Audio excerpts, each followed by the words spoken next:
এক কথায় বেস্ট একটা চিকেন স্টু রেসিপি। এটা খেতে কিন্তু খুবই খুবই খুবই মজা লাগে পরোটা বা ব্রেড দিয়ে। সবসময় একঘেয়ে চিকেন খেতে খেতে কিন্তু মাঝে মধ্যে মন চায় যে একটু ডিফারেন্ট রেসিপিগুলো ট্রাই করি। আর সব সময় ঝাল মশলা ভুনা টাইপের মুরগি কিন্তু খেতে ভালোও লাগে না। সো ভাবলাম আজকে রেসিপিটা শেয়ার করি। এই রেসিপিটা কিন্তু খুবই মজা হয়। সো এটার জন্য প্রথমেই প্যানে তেল নিয়ে নিতে হবে। তেজপাতা, কাঁচামরিচ আর দারচিনি, এলাচ, লং, রসুন কুচি, পেঁয়াজ কুচি এগুলো লাগছে। দেন এটাকে ভালো মতো কিছুক্ষণ ফ্রাই করে নিতে হবে। ফ্রাই করা হয়ে গেলে অ্যাড করে দিতে হবে চিকেন স্টুর জন্য কিন্তু বেশি মুরগি লাগে না, 2 পিস 3 পিস দিয়ে আরামসে পুরা প্যান ভর্তি চিকেন স্টু বানাতে পারবেন। যেহেতু এখানে ভেজিটেবল অ্যাড করা হয়, এখানে পেঁপে, গাজর, আলু অ্যাড করে নিয়েছিলাম। এবার সবকিছু একটুখানি ফ্রাই করে নিয়ে এটাকে হচ্ছে হাফ চা চামচ হলুদ, হাফ চা চামচ মরিচ ও হাফ চা চামচ লবণ দিয়ে আরো 1-2 মিনিট ভালো মতো মাখিয়ে ভালো মতো মিক্স করে নাড়াচাড়া করে ফ্রাই করে নিয়ে পানি অ্যাড করে দিতে হবে। হ্যাঁ, পানির পরিমাণটা এমন ভাবে দিবেন যাতে আপনার সবজি, চিকেন সবকিছু একদম ভালো মতো পানির মধ্যে ডুবে যায়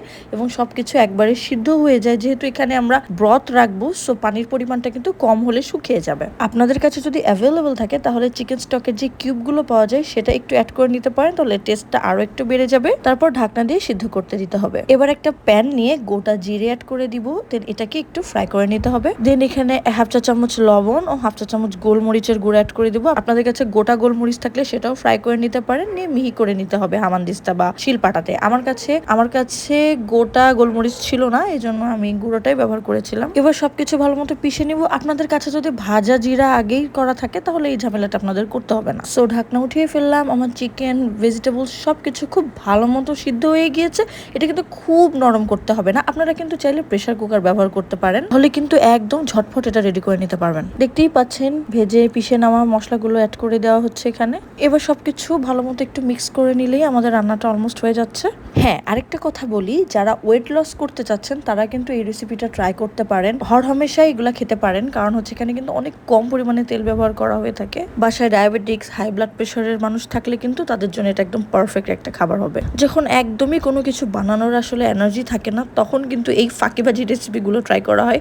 ফাঁকিবাজি হলেও এটার টেস্ট কিন্তু একদমই ফাঁকিবাজি না, টেস্টটা কিন্তু একদম পারফেক্ট, খুবই মজা, খুবই মজা। এই চিকেন স্টুয়ের যে পাতলা ঝোল বা স্যুপ যেটা, এটা হচ্ছে সবচাইতে বেশি টেস্টি।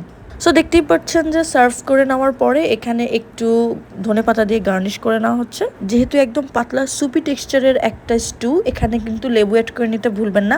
একটু লেবু অ্যাড করে দিলে কিন্তু টেস্টটা আরও বেশি মজা হবে এবং ফ্লেভারটা আরও বেশি ইনহ্যান্স হবে। আচ্ছা, আপনারা যারা মনে করেন যে আমার আম্মু শুধু রান্না করে আর আমি শুধু খেতেই থাকি, এটা কিন্তু ভুল। শুধু ভালো মন্দ খেতেই হবে না, নিজের শরীরটাকেও কিন্তু একটু মেনটেন করতে হয়। আমি কিন্তু রেগুলার জিমে যাই, জিম থেকে এসে ম্যাক্সিমাম টাইম এই খাবারটা খেয়ে থাকি। এই এক বাটি চিকেন স্টু থাকলে আমার আর কিছুই লাগে না।